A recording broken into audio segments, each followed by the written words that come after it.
The United States military operates more than 1,600 working dogs in active service right now, which are deployed across every theater of operations on the planet. Each one of those dogs costs between $40,000 and $50,000 to procure, train, and ship to the field. The Department of Defense spends millions every single year breeding, selecting, and preparing these animals before they ever set a single paw in a combat zone. And yet, none of that is the most expensive part. The most expensive investment the United States government has ever made in its military dog program isn't a dog itself. It isn't armor. It isn't a weapon. It is a facility. A single, dedicated, one-of-a-kind compound in San Antonio, Texas, the only place in the entire Department of Defense where every military working dog in every branch of the United States Armed Forces gets trained. And between the hospital that cost $15 million to build, the specialized training grounds that span hundreds of acres, the breeding center, the rehabilitation wing, the equipment, the veterinary staff, and decades of continued infrastructure investment, the total poured into this place crosses $40 million and keeps climbing. Today, we're going inside. We're going to talk about what they built, why they built it, what happens inside those walls, and why the United States government decided that these dogs and the humans who work with them deserve one of the most impressive training installations in the history of the American military.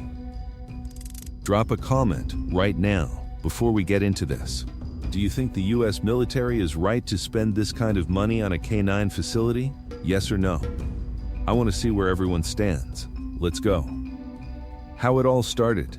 The history behind the facility. To understand why this facility exists and why it needed to cost what it cost, you have to go back to where the whole American military dog program actually started. The United States formally established its first military canine program during World War II when the Army created the Canine Corps in March of 1942. These early war dogs were trained as sentries, scouts, and messengers. They were trained to save lives from day one. Veterans who came home from the Pacific Theater spoke about their dogs with the same reverence they gave their best friends and fellow soldiers. But training in those early years was scattered, inconsistent, and improvised. Different units trained different dogs in different ways. There was no central standard. No dedicated facility, and for a country that prides itself on doing things right, that was eventually going to be a problem. In 1958, the Air Force established a dedicated sentry dog training branch at Lackland Air Force Base in San Antonio, Texas. That was the seed. Over the following decades, as the program expanded through the Korean War, Vietnam, and then the global war on terrorism after September the 11th, 2001, that seed grew into something that no other country on earth has come close to matching. Today, Lackland is officially the headquarters of the United States Military Working Dog Program. It is the gateway. Every single military working dog in every branch of the U.S. Armed Forces, which includes Army, Navy, Air Force, Marines, and Coast Guard, begins their career right there. Not some of them, all of them. Over 1,600 dogs are in active service worldwide right now. Every single one of them passed through that base. That one facility essentially holds the leash on the most powerful military canine force ever assembled in human history. But the facility itself, what's actually inside it? Because when you hear about a $15 million military dog hospital, a state-of-the-art breeding center, and a training ground that produces over 230 canine handler teams every single year, you have to ask, what exactly are they doing in there? The 341st Training Squadron, the heart of the operation. The operational heart of everything at Lackland is the 341st Training Squadron, and their mission statement does not mess around. It reads, build, develop, and field elite military working dog team weapon systems for the Department of Defense in support of the nation's warfighting capability. Weapon systems. Not animals, but weapon systems. That tells you everything about how seriously the United States military takes this program. The 341st does not just train dogs, it trains the humans too. Every handler, kennel master, and dog trainer in the U.S. military, regardless of which branch they serve in, gets their foundational education right here. The schoolhouse, as it's known internally, is responsible for the entire Department of Defense pipeline from start to finish. The training itself is a 6-month intensive program for the dogs, covering patrol work, explosive detection, narcotics detection, bite work, obedience, and specialized mission functions. And this is not beginner-level training. The standard is extraordinary. A graduating military working dog has to be able to detect up to 20 different explosive or narcotic scents. 2 of those odors in the final certification are brand new, ones the dog has never encountered before. The logic is simple. In the field, the enemy doesn't use the same bomb formula twice. The handler course runs alongside the dog training. Handlers are taught to read their dog's body language, the slight shift in gait, the twitch of the nose, the change in breathing that signals their animal has found something. Kennel Master Matthew Kowalski, who commanded the 341st Training Squadron, described the detection work as the chess game. He called it a deeply mental, deeply focused discipline, where the handler has to see what the dog sees before the dog can communicate it in words it doesn't have. That kind of precision doesn't come from a few weeks of training. It comes from months of work in an environment specifically engineered to produce it. And producing it costs money. Now, here's something that almost nobody outside the military knows about. The dogs that train at Lackland don't just come from the United States. The sourcing of these animals is a global operation, and where they come from, and why, is one of the most interesting parts of this entire story. A global procurement machine. Here is a fact that surprises most Americans. Roughly 85% of the military working dogs currently serving in the United States Armed Forces were not born in America. They come primarily from Eastern Europe, Germany, the Netherlands, Belgium, and the Czech Republic. These countries have been breeding working-line Belgian Malinois and German Shepherds for decades. And the genetic lines they've developed produce animals with a specific combination of drive, nerve, and physical capability that is extremely difficult to replicate through domestic breeding alone. The 341st Training Squadron sends purchasing teams overseas roughly 4 times a year. These teams include both handlers and veterinarians. The veterinarians perform full physical evaluations before any purchase is made. The handlers run behavioral assessments, looking for drive, willingness, nerve stability, and physical soundness. The bar is brutally high. Most dogs that are evaluated don't make the cut.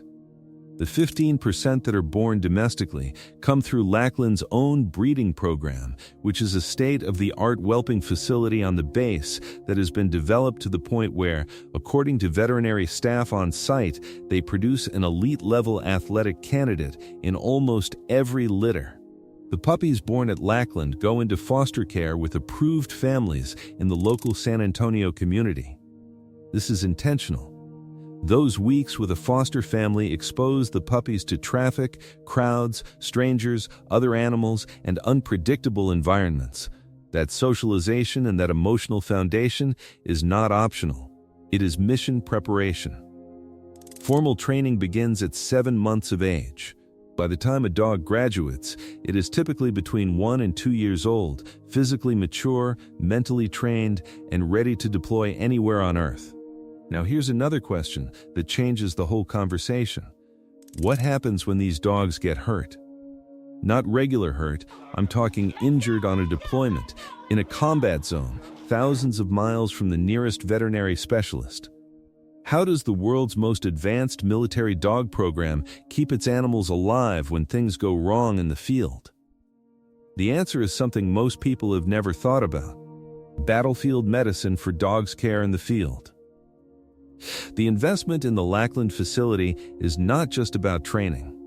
A significant part of what the program funds is preparing dogs and the humans who work with them to handle medical emergencies in the most dangerous places on Earth. Military working dog handlers are trained in canine tactical combat casualty care. That is the dog equivalent of the battlefield medicine training that human special operators receive. Handlers learn to assess and treat injuries in the field, which include hemorrhage control, airway management, and wound packing, because in a forward operating environment, there is no veterinarian standing by.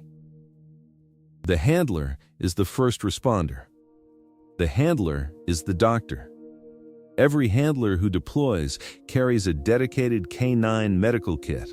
This kit contains the same kinds of supplies, including tourniquets, hemostatic gauze, IV fluids, and pain management medications that combat medics carry for human casualties. Because the reality of modern warfare is that these dogs go into the same places the SEALs go. They get shot at. They step on improvised explosive devices. They get hit by shrapnel. They need to be treated in the field, sometimes within seconds. The Lackland Hospital serves as the global referral center for all of those cases. When a dog is injured in the field and stabilized by its handler, the case can be escalated all the way back to San Antonio if the local veterinary treatment facility isn't equipped to handle it.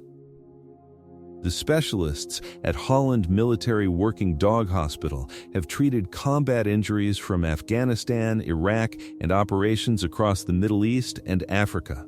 A 2025 study by Army veterinarians found that nearly 84% of military working dogs discharged between 2019 and 2021 left service early due to musculoskeletal injuries, heat illness, or fear and anxiety, meaning the physical and psychological demands of the job are taking a real toll.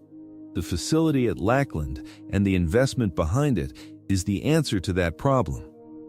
It is the United States military's commitment to making sure these animals get every possible chance to recover and serve. The enrichment program: what training looks like beyond the basics. Something changed at the 341st Training Squadron in 2024, and it is worth talking about because it says a lot about how far this program has come. The squadron launched a formal enrichment program for its military working dogs. Now, before you think this sounds soft, listen to the reasoning, because it is deeply strategic. Military working dogs that are mentally stimulated, physically well-conditioned, and emotionally balanced perform measurably better than dogs that are not. They are more focused on detection work. They recover faster from stressful scenarios. They make better decisions under pressure, and they stay in service longer. Every one of those factors directly impacts mission success and directly impacts the return on investment of every dollar spent training them. The enrichment program includes structured playtime, socialization with other dogs, puzzle-based cognitive challenges, physical conditioning beyond standard training, and this is not a joke. Music and nature sounds are piped into kennels to reduce anxiety and stress between working sessions. The Army is also introducing orthopedic dog beds designed specifically to support joint health in high-activity working dogs. This is not pampering. This is science. The United States military has done the research. They know that a dog in peak psychological condition is a better weapon, a better partner, and a better investment. The enrichment program is an extension of the same philosophy that built the $40 million facility in the first place. They say that, if you are going to do this, do it right. Here is something that genuinely shocked me when I found out about it. There is a physical rehabilitation wing inside the Holland Military Working Dog Hospital that has been operating for over a decade, and the techniques they use to treat injured combat dogs are borrowed directly from human sports medicine. What they're doing in that rehab wing might actually be ahead of what most civilian veterinary hospitals offer. Keep watching. Sports Medicine for Warriors. The rehabilitation program inside Holland Military Working Dog Hospital was built almost entirely on the vision of one person, a licensed veterinary technician named Kelly Meyer. Meyer recognized something that the military working dog program had been slow to fully address. These dogs are elite athletes, and like all elite athletes, they sustain injuries that require more than basic surgical repair to fully recover from. They need rehabilitation, the kind that rebuilds strength, restores range of motion, and prepares the body to perform at high levels again after trauma. Under her leadership, the Holland Hospital became the first United States Army veterinary facility to incorporate physical rehabilitation for military working dogs. And the program she built draws directly from human sports medicine and physical therapy. We are talking about underwater treadmills for hydrotherapy, where the buoyancy of the water allows injured dogs to rebuild muscle without loading the joints. Therapeutic laser treatment along with balance and proprioception training and customized exercise protocols built around each dog's specific injury and mission demands. A dog that tears a ligament in a forward operating environment, which happens regularly, given what these animals are asked to do, no longer has to be retired immediately. With the right rehabilitation protocol, many of them come back. They return to training. They return to deployment and go back out there. That is not just compassionate, that is also economically rational. A dog that cost $50,000 to train, fully rehabilitated and returned to service, represents a far better return on investment than replacing it with a new animal that has to go through the entire pipeline again. The United States military understood that. They built the infrastructure to support it. And the results speak for themselves. The bigger picture why this investment matters for America. Let's zoom out for a moment, because the story of the Lackland facility is not really just a story about dogs. It's a story about how the United States approaches military readiness in a way that no other country on earth can fully match. No other nation has a single, centralized, purpose-built training installation that handles the entire K-9 pipeline for every branch of its armed forces. Most countries scatter their military dog programs across different bases, different branches, with different standards and different levels of veterinary support. The result is inconsistency and gaps all over. The United States decided decades ago that inconsistency was unacceptable because inconsistency costs lives.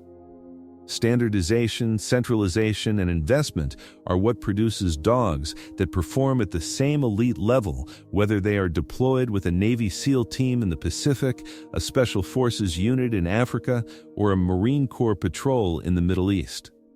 That standardization didn't happen by accident. It happened because American military leadership looked at the value these animals provide, the lives they save, the threats they detect, the missions they make possible, and made a decision that this program deserved the best infrastructure the country could build. Fort Bragg in North Carolina received a brand new military working dog kennel that cost $15.5 million in military construction funds. McConnell Air Force Base in Kansas broke ground on an $8.6 million kennel and training facility in 2025. The Air Force received nearly $170 million for structural improvements to military dog facilities across the country. The investment at the facility level is not slowing down. It is accelerating. Because the mission is not slowing down either. As long as there are explosive devices buried in roads, hostile operatives hiding in buildings, and threats that no piece of electronic technology can reliably detect, there will be a need for these dogs. And as long as these dogs are needed, the United States will make sure they are the best trained, best cared for, most capable working dogs in the world. So here is what $40 million actually buys you. It buys you a 38,000 square foot hospital with 14 veterinary specialists and a rehabilitation wing built on the science of human sports medicine. It buys you a breeding program that produces elite working dog athletes in nearly every litter.